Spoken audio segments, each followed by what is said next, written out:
ಬನ್ನಿ, ಭಾರತದ ಆರೋಗ್ಯ ಸೇವಾ ಕ್ಷೇತ್ರದಲ್ಲಿ ಒಂದು ದೊಡ್ಡ ಕ್ರಾಂತಿಯನ್ನೇ ತರುತ್ತಿರುವ ಒಬ್ಬ ಶಿಕ್ಷಕರ ಅದ್ಭುತ ಕಥೆಯನ್ನ ನೋಡೋಣ. ಒಂದ್ನಿಮಿಷ ಯೋಚ್ನೆ ಮಾಡಿ. ಇವತ್ತಿನ ದಿನಗಳಲ್ಲಿ 7 ರೂಪಾಯಿಗೆ ಏನು ಸಿಗುತ್ತೆ? ಬಹುಶಃ ಒಂದು ಚಹಾ ಕೂಡ ಸಿಗಲ್ಲ ಅಲ್ವಾ? ಆದ್ರೆ ಅದೇ 7 ರೂಪಾಯಿಗೆ ಒಬ್ಬರ ಪ್ರಾಣ ಉಳಿಸ್ಬಹುದು ಅಂದ್ರೆ ನಂಬೋಕ್ಕಾಗತ್ತಾ? ಹೌದು, ಒಬ್ಬ ವ್ಯಕ್ತಿ ಅದನ್ನ ಸಾಧ್ಯ ಮಾಡಿ ತೋರ್ಸಿದ್ದಾರೆ. ಹೌದು, ಬಿಹಾರದ ಪಾಟ್ನಾದಲ್ಲಿರೋ ಒಂದು ಆಸ್ಪತ್ರೆಯಲ್ಲಿ ಒಂದು ಕಂಪ್ಲೀಟ್ ಬ್ಲಡ್ ಟೆಸ್ಟ್ಗೆ ತಗುಲುವ ಖರ್ಚು ಕೇವಲ 7 ರೂಪಾಯಿ ಮಾತ್ರ. ಇದು ಬರೀ ಕಡಿಮೆ ಬೆಲೆಯ ಕಥೆಯಲ್ಲ. ಎಲ್ಲೆಲ್ಲೂ ಕಾರ್ಪೊರೇಟ್ ಆಸ್ಪತ್ರೆಗಳೇ ತುಂಬಿರೋ ಈ ಕಾಲದಲ್ಲಿ ವೈದ್ಯಕೀಯ ಸೇವೆಯನ್ನೇ ನೋಡೋ ದೃಷ್ಟಿಯನ್ನ ಬದಲಾಯಿಸೋ ಒಂದು ದೊಡ್ಡ ಪ್ರಯತ್ನ ಇದು. ಇಲ್ಲಿರೋ ಬೆಲೆಗಳನ್ನೊಮ್ಮೆ ನೋಡಿ. ಸಾಮಾನ್ಯ ಖಾಸಗಿ ಆಸ್ಪತ್ರೆಗಳಲ್ಲಿ ಡಾಕ್ಟರ್ ಕನ್ಸಲ್ಟೇಷನ್ಗೆ ಕನಿಷ್ಠ 500 ರಿಂದ 800 ರೂಪಾಯಿ ಆಗುತ್ತೆ. ಆದ್ರೆ ಖಾನ್ಸರ್ ಆಸ್ಪತ್ರೆಯಲ್ಲಿ ಬರೀ 50 ರೂಪಾಯಿ. ಬೇರೆ ಕಡೆ 100-150 ರೂಪಾಯಿ ಆಗೋ ಸಂಪೂರ್ಣ ರಕ್ತ ಪರೀಕ್ಷೆಗೆ ಇಲ್ಲಿ ಕೇವಲ 7 ರೂಪಾಯಿ. ಇನ್ನು ಇಸಿಜಿಗೆ 500 ರೂಪಾಯಿಗಿಂತ ಜಾಸ್ತಿ ಕೊಡೋ ಜಾಗದಲ್ಲಿ ಇಲ್ಲಿ ಬರೀ 25 ರೂಪಾಯಿ. ಸರಿ, ಇಷ್ಟೆಲ್ಲ ಕಡಿಮೆ ಬೆಲೆ ಅಂದ ತಕ್ಷಣ ಸಹಜವಾಗಿ ಒಂದು ಪ್ರಶ್ನೆ ಬರುತ್ತೆ. ಹಾಗಿದ್ರೆ ಇಲ್ಲಿ ಸಿಗೋ ಚಿಕಿತ್ಸೆಯ ಗುಣಮಟ್ಟ ಹೇಗಿರುತ್ತೆ? ಕ್ವಾಲಿಟಿಯಲ್ಲಿ ಏನಾದ್ರೂ ಕಾಂಪ್ರಮೈಸ್ ಮಾಡ್ಕೊಳ್ತಾರಾ? ಖಂಡಿತ ಇಲ್ಲ. ಗುಣಮಟ್ಟಕ್ಕೆ ಇಲ್ಲಿ ಮೊದಲ ಆದ್ಯತೆ. ಅದಕ್ಕಿದೊಂದು ಅದ್ಭುತ ಉದಾಹರಣೆ. ಆಪರೇಷನ್ ಥಿಯೇಟರ್ಗಳಲ್ಲಿ ಸಾಮಾನ್ಯ ಟೈಲ್ಸ್ ಹಾಕಿದ್ರೆ ಅವುಗಳ ಮಧ್ಯೆ ಸೋಂಕು ಹರಡೋ ಬ್ಯಾಕ್ಟೀರಿಯಾಗಳು ಸೇರಬಹುದು. ಅದಕ್ಕೆ ಇಲ್ಲಿ ಮೆಡಿಕಲ್ ಗ್ರೇಡ್ ಆಂಟಿ ಇನ್ಫೆಕ್ಷನ್ ಮ್ಯಾಟ್ಗಳನ್ನೇ ಬಳಸಿದ್ದಾರೆ. ಅಂದ್ರೆ ರೋಗಿಗಳ ಸುರಕ್ಷತೆಗೆ ಅಷ್ಟೊಂದು ಮಹತ್ವ ಕೊಟ್ಟಿದ್ದಾರೆ. ಅಂದಹಾಗೆ ಈ ವೈದ್ಯಕೀಯ ಪವಾಡದ ಹಿಂದಿರೋದು ಯಾವ ದೊಡ್ಡ ಡಾಕ್ಟರ್ ಕೂಡ ಅಲ್ಲ, ಶ್ರೀಮಂತ ಉದ್ಯಮಿಯೂ ಅಲ್ಲ. ಬದಲಿಗೆ ಪಾಟ್ನಾದಲ್ಲಿ ಖಾನ್ ಸರ್ ಅಂತಾನೆ ಪ್ರಸಿದ್ಧರಾದ ಒಬ್ಬ ಮೇಷ್ಟ್ರು.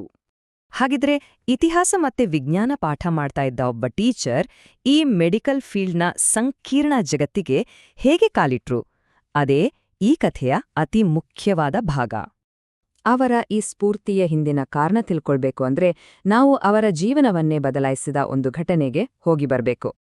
ಚಿಕ್ಕಂದಿನಿಂದಲೂ ಅವರಿಗೆ ಭಾರತೀಯ ಸೇನೆ ಸೇರ್ಬೇಕು ಅನ್ನೋ ದೊಡ್ಡ ಕನಸಿತ್ತು. ಕಷ್ಟಪಟ್ಟು NDA ಪರೀಕ್ಷೆ ಪಾಸ್ ಕೂಡ ಮಾಡಿದ್ರು. ಆದ್ರೆ ಅವ್ರ ಕೈ ಸ್ವತ್ತು ಡೊಂಕಾಗಿದೆ ಅನ್ನೋ ಒಂದೇ ಕಾರಣಕ್ಕೆ ಮೆಡಿಕಲ್ ಟೆಸ್ಟ್ನಲ್ಲಿ ರಿಜೆಕ್ಟ್ ಆದ್ರು. ಆಗ್ಲೇ ಅವರು ಒಂದು ಶಪಥ ಮಾಡಿದ್ರು.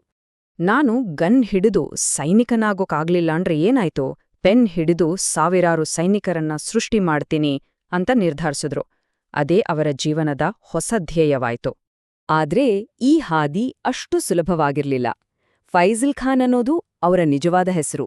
ಉತ್ತರ ಪ್ರದೇಶದ ಗೋರಖ್ಪುರದಲ್ಲಿ ಹುಟ್ಟಿದ ಇವರು ಪಾಟ್ನಾಗೆ ಬಂದಾಗ ಕೈಯಲ್ಲಿ ದುಡ್ಡೇ ಇರ್ಲಿಲ್ಲ. ಎಷ್ಟೋ ದಿನ ಗಂಗಾ ನದಿ ತೀರದಲ್ಲೇ ಮಲ್ಗಿದ್ದಾರೆ. ಒಮ್ಮೆ ಊರಿಗೆ ವಾಪಸ್ ಹೋಗೋಕ್ ಬೇಕಿದ್ದ 90 ರೂಪಾಯಿ ಬಸ್ ಚಾರ್ಜ್ ಕೂಡ ಅವರತ್ರ ಇರ್ಲಿಲ್ಲ. ಮುಂದೆ ಅವರ ವಿಶಿಷ್ಟ ತಮಾಷೆಯ ಪಾಠ ಮಾಡೋ ಶೈಲಿಯಿಂದ ಯೂಟ್ಯೂಬ್ನಲ್ಲಿ ದೊಡ್ಡ ಸೆನ್ಸೇಷನ್ ಆದ್ರು.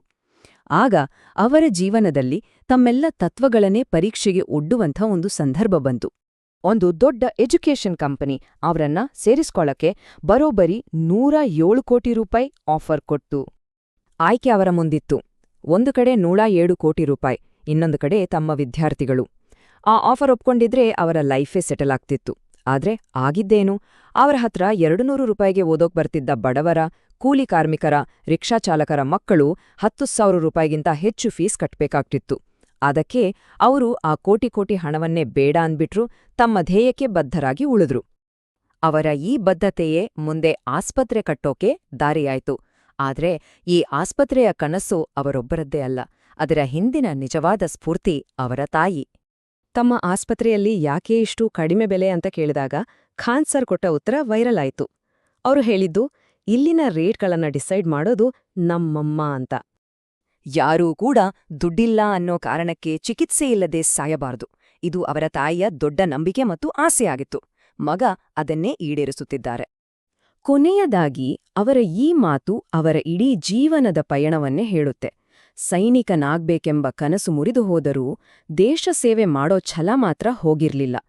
ಗನ್ ಹಿಡಿದು ದೇಶ ಕಟ್ಟೋಕಾಗ್ಲಿಲ್ಲ, ಅದಕ್ಕೆ ಪೆನ್ ಸ್ಟೆಥಸ್ಕೋಪ್ ಹಿಡಿದು ದೇಶ ಕಟ್ತಿದ್ದೀನಿ ಅಂತಾರೆ.